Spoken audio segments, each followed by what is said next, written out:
Friends welcome to Jayashree teaching class. এখন আমরা চতুর্থ শ্রেণীর দ্বিতীয় পর্যায়ক্রমিক মূল্যায়নের পরিবেশ থেকে মডেল কোশ্চেন পেপার 8 সলভ করব। যেখানে একের কতে কি বলেছে, ছায়া দৈর্ঘ্য সবথেকে ছোট হয় দুপুর 12টায়। আগেকার দিনে খবর দেওয়া নেওয়ার কাজে হস্যই পায়রাকে ব্যবহার করা হতো। সিংকোনা গাছের ছাল ওষুধ রূপে ব্যবহার হয়। পিতল দিয়ে তৈরি নানা রকম মূর্তি হলো ডোকরা। শূন্যস্থান পূরণ করো। চাঁদের নিজের কোনো কি নেই, আলো নেই। গ্যালিলিও দূরবীন আবিষ্কার করেন। গলানো লোহার সঙ্গে কিছু কিছু পদার্থ মিশিয়ে তৈরি হয় ইস্পাত। যা ফেলে দেওয়া হয় বা বর্জন করা হয় তা হলো বজ্র। হ্যাঁ বা না লেখো। পৃথিবীকে গতিশীল, হ্যাঁ। ধ্রুবতারা কি জায়গা পরিবর্তন করে না? আমরা পুরো উত্তর আকাশে সবসময় ধ্রুবতারা দেখি। ঠিক আছে, পরবর্তী পেজ দেখো। গাছের জন্য ক্ষতিকর না। যেখানে সেখানে নোংরা আবর্জনা ফেলা কি উচিত না। বিমান শব্দ দেখে নাও। কয় হয়ে যাবে অরুন্ধতী, ক্ষয় হয়ে যাবে তোমার জবা গাছ, গয় হয়ে যাবে চামচ, আর ঘয় হয়ে যাবে কেরোসিন। এরপর কি রয়েছে, গ্রহ উপগ্রহের পার্থক্য দেখে নাও।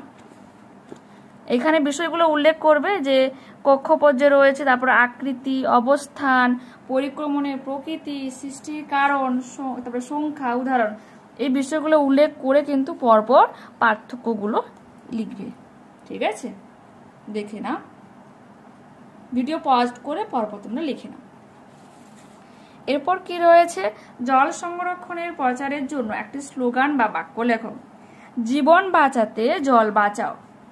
ঠিক আছে, পশ্চিমবঙ্গের কোন জেলা ছৌ নাচের জন্য বিখ্যাত? পুরুলিয়া। দুটি ভেষজ গাছের নাম নিম, তুলসী।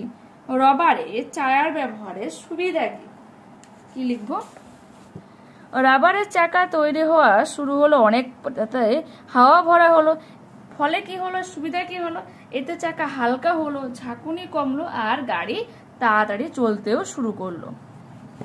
পরবর্তী প্রশ্ন কি রয়েছে, যে নবদ্বীপ কোন শিল্পের জন্য বিখ্যাত? তাঁত শিল্প। আগুন আবিষ্কারের ফলে মানুষের জীবনে কি পরিবর্তন এসেছিল? দেখো কি লিখবো আমরা। আগুন আবিষ্কারের পর ঠান্ডার কষ্ট থেকে বাঁচলো। আগুনের আলোয় থাকা ও চলাফেরা করা সহজ হলো। আগুনে ঝলসে ও পুড়িয়ে খাবার খাওয়া সম্ভব হলো। পশুদের ভয় দেখিয়ে দূরে রাখা গেল। ঠিক আছে, ওকে। পরবর্তী প্রশ্ন রয়েছে, কিভাবে দিনরাত্রি হয় তা বোঝাতে একটা ছবি আঁকো। দেখো তোমরা এই ছবিটা আঁকতে পারো। দেখো মোমবাতির যে পাশটাতে এই যে গ্লোব রয়েছে, ঠিক আছে, সে গ্লোবে আলো পড়ছে, সেই পাশটাতে দিন, আর অপোজিট মানে আলো পড়ছে ওইরকম ভাবে তোমার দিন হচ্ছে, আর অপোজিট সাইডে যেখানে তোমার মানে আলো ঠিকঠাকভাবে পৌঁছাচ্ছে না, এই যে বিপরীত পাশে এখানে কিন্তু রাত হয়ে যাচ্ছে। ঠিক আছে, আর তোমরা এটাকেই কিন্তু বিস্তারিতভাবে লিখতে পারো। দেখে নাও, এটা তোমাদের বইতেও 70 পেজে রয়েছে, তোমাদের ওখান থেকেও দেখাই।